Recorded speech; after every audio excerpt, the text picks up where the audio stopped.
Well, this Jeep is the third vehicle I have attempted to install Auxbeam headlights onto. Now, first one was this Chevy Silverado, and they work great, they fit great, no issues.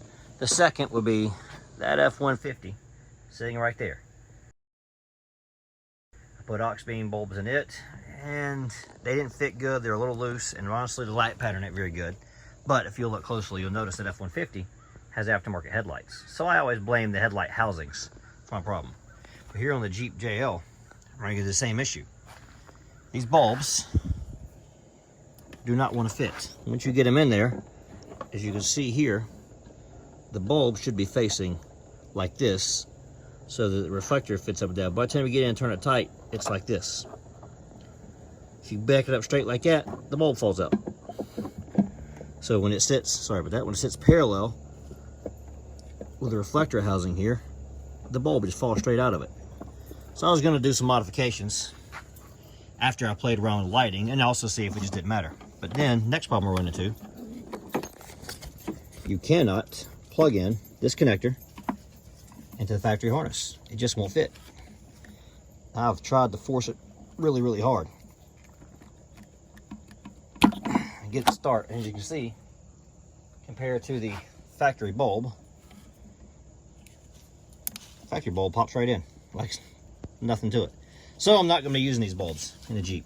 Giving up on them. Time to remove them. Another issue I ran into is, plug these back up real quick.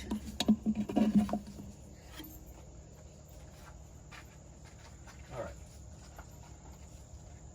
Inside of the bulb, there's this little orange gasket here inside the housing. This allows it to give a good seating. Remember I said the F-150, it shakes a lot. Well, different bulb on the F-150, but that rubber housing there would help protect that. I'm gonna take these bulbs out before I touch them and mess them up.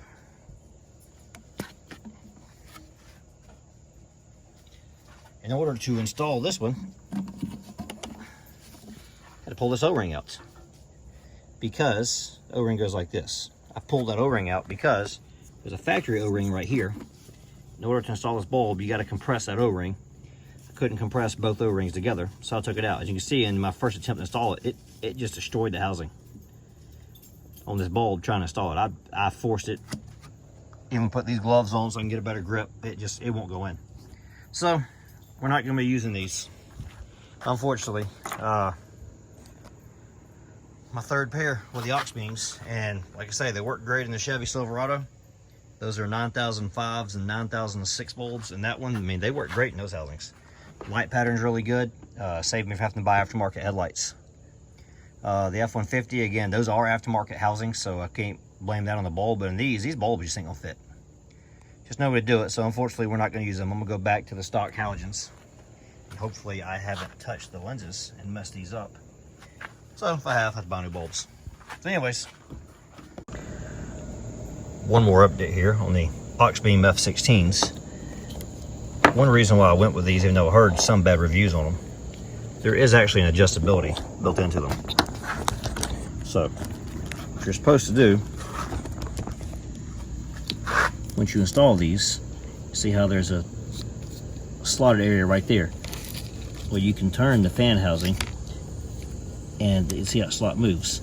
That gives you some adjustability to adjust these lights and position these up and down so they'll bounce off the reflectors and they'll project your beam correctly rather than just scattering the light all over the place. It's a pretty smart design. Like I say, I do like these in my Chevy, but I do believe that in the Jeep, these are not going to work. Let's go with something different. Really sucks. I like the design. A lot of the reviews I read, I figured people didn't realize of that feature right there, that you can adjust this bulb. Get probably, what, 10 to 15 degrees of adjustability there to make them line up with the housings better. So it was a good idea, but didn't work on the Jeep.